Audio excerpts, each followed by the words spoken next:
Yeah, let's stay with IndyCar and move over to Indy NXT because the 2025 Indy NXT champion Dennis Hauger is graduating to the NTT IndyCar Series in 2026. Now, Hauger will be on loan next season from Andretti Global and drive for Dale Coyne Racing.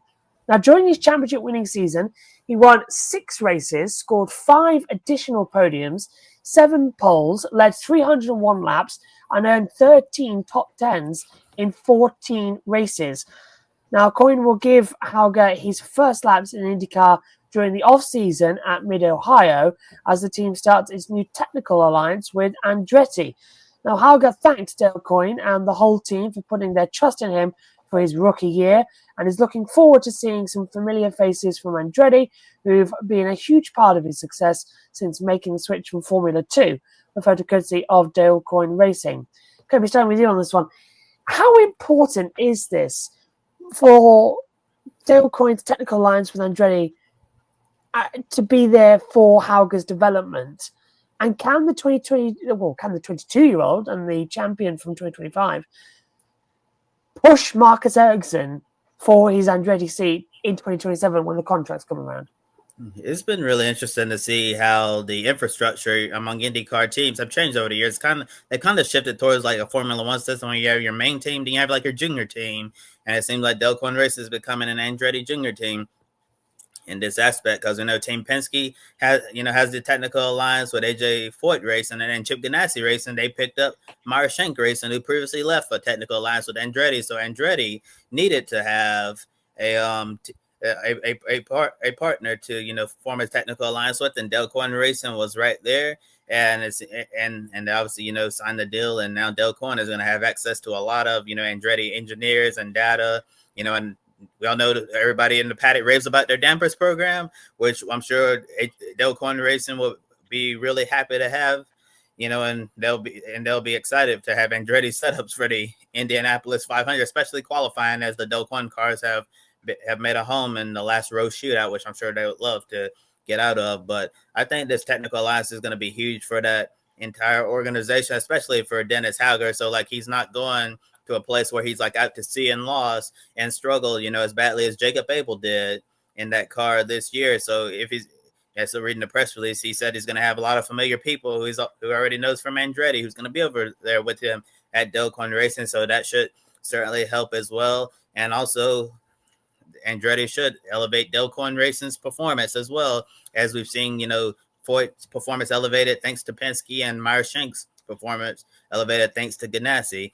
And now Andretti and Coyne are together. So I think that Dennis Hauger is in a really good position to succeed. I also like the fact, kind of like they did Kyle Kirkwood and to an extent Colton Herta, they're sending him to a satellite team for his rookie year to develop, out of the spotlight. Because if you're an Andretti car, you're expected to go out there and be in the mix, and putting a rookie in that situation might be really hard for year one. And Kyle Kirkwood, he's on the record saying this. Can't remember where I saw this at, but I remember reading an interview an outlet did with Kyle Kirkwood, and he said during his rookie year in IndyCar that he's really glad that they loaned him out to AJ Foyt Racing at the time because he had ups and downs in his rookie year, and it helped, and been out of the spotlight helped him develop as a young driver instead of having all the pressure of being in an Andretti car during year one. And Colton Herta as well during his rookie year, he was with the the Steinbrenner racing program there. He had an alliance with Andretti, so he wasn't in a full blown Andretti seat, but he was in a car that had an alliance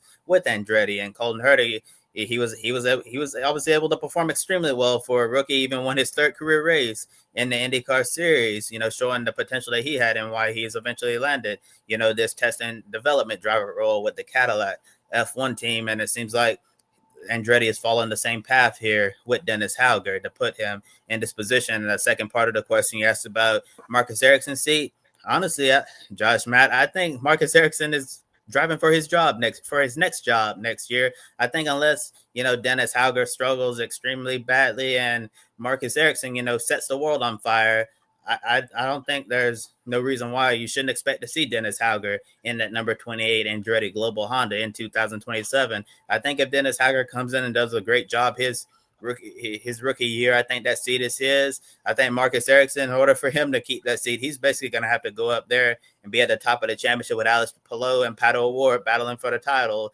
with a shot, heading into the season finale. That's the only way I think Marcus Ericsson saves his job. I think that this is just a plan to get Dennis into IndyCar NFC, learn, and then year 2, he's ready to go full-blown Andretti.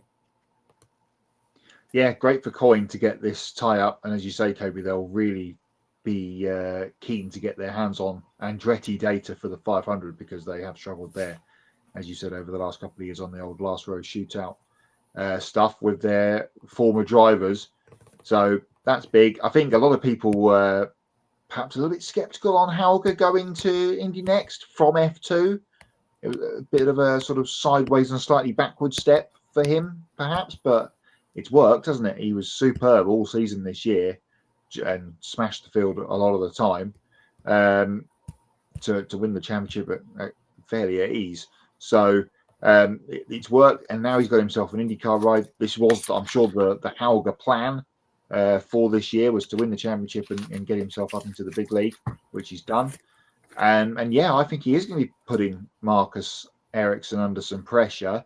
I think this might sound harsh on Marcus. I think Andretti thought they were signing Chip Ganassi Marcus Ericsson, and what they've actually got is Sauber Marcus Ericsson, because the last couple of years he's not featured. And the only times we've kind of really seen or talked about him is when he's been crashing at the 500, or obviously got pipped the year before, didn't he, by Joseph? So the last little while of runs for Marcus Ericsson have just not been very good. When Kyle Kirkwood he's led the team, and Colton Herta has obviously been strong but a little bit fragile at times as well. But Kirkwood really stepped up to lead that team, and now with Will Power coming in as another really experienced IndyCar guy coming into that team, it's going to put even more pressure on Marcus Ericsson, I feel. So Hauger, again, positioned himself nicely in Indy Next to get to IndyCar. Now he's got himself in a decent IndyCar ride to go up again if seats open up in front of him.